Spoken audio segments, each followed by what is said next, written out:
अमरीकी सदर ईरान अमरीका मुज़ाकरात का दावा कर रहे हैं और इसराइल ईरान के एनर्जी इंफ्रास्ट्रक्चर पर मुसलसल बम बरसा रहा है। क्या एक बार फिर ईरान अरब ममालिक के एनर्जी रिसोर्सेज को निशाना बनाएगा? अगर ऐसा हुआ तो तेल की पैदावार मजीद कम और फी बैरल कीमत मजीद इजाफे से $200 फी बैरल तक पहुंच सकती है। खलीज के गर्म पानियों में लगी जंग की चिंगारी आलमी मईशत को अपनी लपेट में ले चुकी है। आबनाए हुर्मुज़ की तंग आबी गुजरगाह पर ईरानी बैरियर और खलीजी ममालिक की तेल तनसीबात पर हमले दुनिया के लिए नया एनर्जी सिक्योरिटी थ्रेट बनकर सामने आए हैं। आलमी मार्केट में क्रूड ऑयल महंगा और सोना सस्ता हो रहा है। क्या ये किसी गैर यकीनी से बढ़ते इशारे की तरफ निशानदही है या दुनिया को अपनी उंगलियों पर नचाने वाले बिजनेस कार्टेल्स की कोई नई चाल? ये सच है कि ईरान और अमेरिका की ये जंग महज जंग नहीं रही, एनर्जी सोर्सेज के लिए वर्ल्ड सप्लाई शॉक बन चुकी है। तो क्या पाकिस्तान भी इस सप्लाई शॉक का शिकार होगा? ₹200 लेवी मजीद बढ़ाने के बाद मुल्क में हाई ऑक्टेन पेट्रोल ₹535 लीटर हो चुका है और अगर जंग तबालत इख्तियार कर गई, क्रूड ऑयल की कीमत $150 से $200 फी बैरल हो गई, तो खदशा ये है कि पाकिस्तान में पेट्रोल की कीमत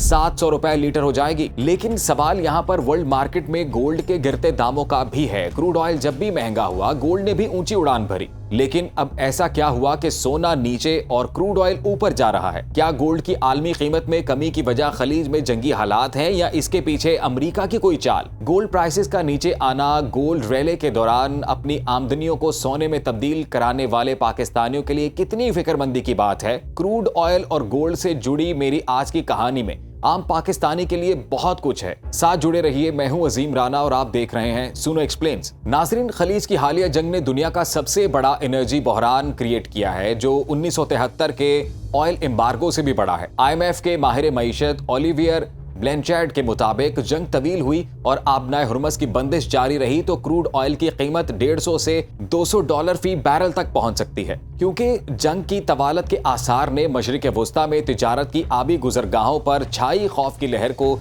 एशिया और यूरोप की मंडियों में मुंतकिल कर दिया है। मईशत का ये थंडर स्टॉर्म आलमी तिजारत और तवानाई के सिक्योरिटी सिस्टम के लिए एक इम्तिहान बन चुका है। अहम सवाल ये है कि अगर ऐसा हुआ तो अपनी कमजोर मईशत, महदूद वसाइल के साथ पाकिस्तान कहां खड़ा होगा? नाजरीन, तेल से जुड़े संगीन मुआशी अशारिये बता रहे हैं कि एक जोग्राफियाई तनाज़ा आलमी मईशत के लिए बड़ा खतरा बनकर सामने आ रहा है। जंग से एक दिन पहले 27 फरवरी को ब्रेंट क्रूड तेल का बैरल $72.78 का था और WTI निर्ख 67.02। जंग के रोज ये $105 हुआ। 9 मार्च को मजीद जंप आया और निर्ख $120 हो गया। 18 मार्च को ईरानी गैस फील्ड पर इसराइली हमले के बाद खलीजी ममालिक की तनसीबात पर ईरान के जवाबी हमले का खौफ छा गया और फी बैरल तेल $108 पर पहुंच गया। UAE, सऊदी अरब, कतर की तेल गैस फील्ड्स पर हमलों के चंद घंटों में 15% महंगा होकर फी बैरल कीमत $115 हो गई और फिर $119 तक जा पहुंची। ईरान पर इसराइल और अमेरिका के हमले के बाद क्रूड ऑयल की डेली पैदावार में 10 मिलियन बैरल की कमी हुई है। आलमी मईशत के लिए पहला धचका साबित हुआ ये। फिर आबनाए हुर्मुज़ की बंदिश से सप्लाई चेन 20% मुतासिर हो गई और अब खर्क में ईरानी तेल जखीरे पर अमेरिकी इसराइली हमले के जवाब में अरब ममालिक की तेल और गैस तनसीबात पर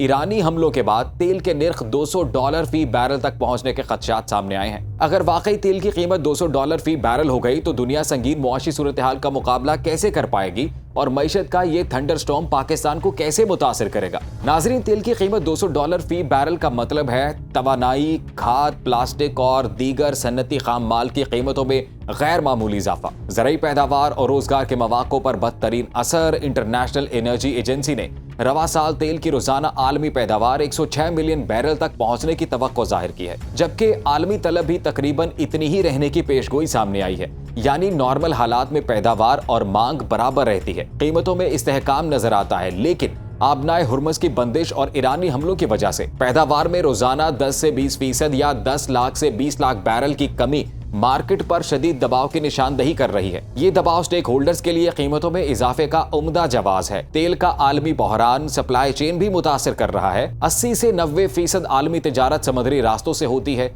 जंग की वजह से रिस्क ज्यादा होने पर शिपिंग इंश्योरेंस के निर्खों में 1000% तक का इजाफा भी गैर मामूली है। बैनुल अक़वामी तहकीक के मुताबिक शिपिंग लागत 10% बढ़ने पर आलमी महंगाई 5% बढ़ जाती है। शिपिंग इंश्योरेंस में गैर मामूली इजाफा जारी रहा तो महंगाई की शरह तरक्की याफ्ता खित्तों में 4 से 6%, तरक्की पजीर ममालिक में 5 से 10% और पाकिस्तान जैसी कमजोर मईशतों में 10 से 15% तक जा सकती है। क्या तेल से जुड़ा मौजूदा मुआशी बहरान 1973 के ऑयल क्राइसिस से भी बड़ा है? तारीखी तनाजुर में 1973 के ऑयल क्राइसिस की मिसाल इंतहाई अहम है। अरब ममालिक ने मगरबी दुनिया पर तेल की पाबंदी लगाई तो ऑयल प्राइसेस 4 गुना बढ़ गई। आलमी महंगाई में 10 से 15% तक इजाफा हुआ था। गो के आज तेल की सप्लाई का मुकम्मल शटर डाउन नहीं हुआ, लेकिन सप्लाई में तातुल से बड़ा मसला रिस्क और कास्ट में इजाफा है। बहरी गुजरगाहों के चौक होने के सबब आलमी तिजारत को ब्रेक लग चुका है। यूं आलमी मईशत आज ज्यादा मसाइल में घिरी है। सूरत हाल मजीद खराब हुई और आबनाए हुर्मुज़ का मुकम्मल शटर डाउन हुआ या तनाज़ा मजीद शिद्दत इख्तियार कर गया तो फी बैरल तेल 150 से $200 तक महंगा हो जाएगा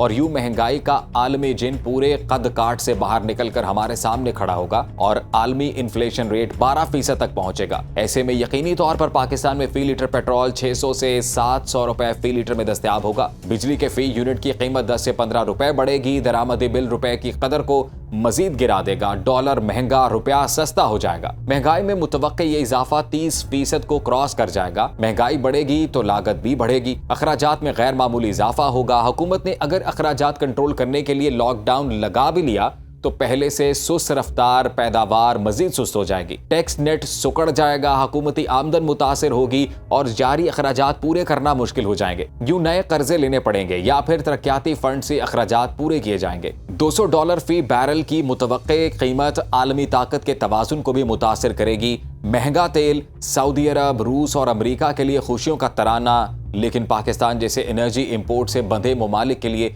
किसी धमाके से कम नहीं होगा। कई ममालिक में सरमायाकारी और सनती पैदावार कम हो जाएगी। तवानाई की बढ़ती कीमतें मुल्क के दिफाई बजट को निगल लेंगी। समाजी प्रोग्राम मुतासिर हो जाएंगे। बेरोजगारी का इफरियत हमारे ख्वाब खा जाएगा। ये वो वक्त होगा जब हम जंग के मजमरात का मुकाबला करते करते हलकान हो चुके होंगे और इस बदतरीन सूरत हाल से निजात तलब कर रहे होंगे। नाजरीन, जंग के मजमरात में पाकिस्तानियों की दिलचस्पी की एक और चीज है और वो है सोना यानी गोल्ड, जो 26 जनवरी को $5100 फी आउंस था, लेकिन आज ये $4350 फी आउंस हो चुका है। कीमत के नीचे आने पर गोल्ड रैली के दौरान अपनी बचतों को सोने में तब्दील करने वाले आम पाकिस्तानी आज परेशान हैं और पूछ रहे हैं कि क्या अपनी बचत को फिर से बैंक डिपॉजिट में तब्दील करवा लें। इस सवाल के जवाब से पहले मैं आपको ये बताऊंगा कि सोने की कीमत में कमी की असल वजह क्या है। नाजरीन, सोने की कीमत में कमी की वजह खलीज की हालिया जंग नहीं है। इसकी बड़ी वजह ज्यादा शरह सूद, मजबूत डॉलर और बेहतर मुतबादल सरमायाकारी के मौके हैं। मिसाल के तौर पर अमरीकी फेडरल रिजर्व ने महंगाई को कंट्रोल करने के लिए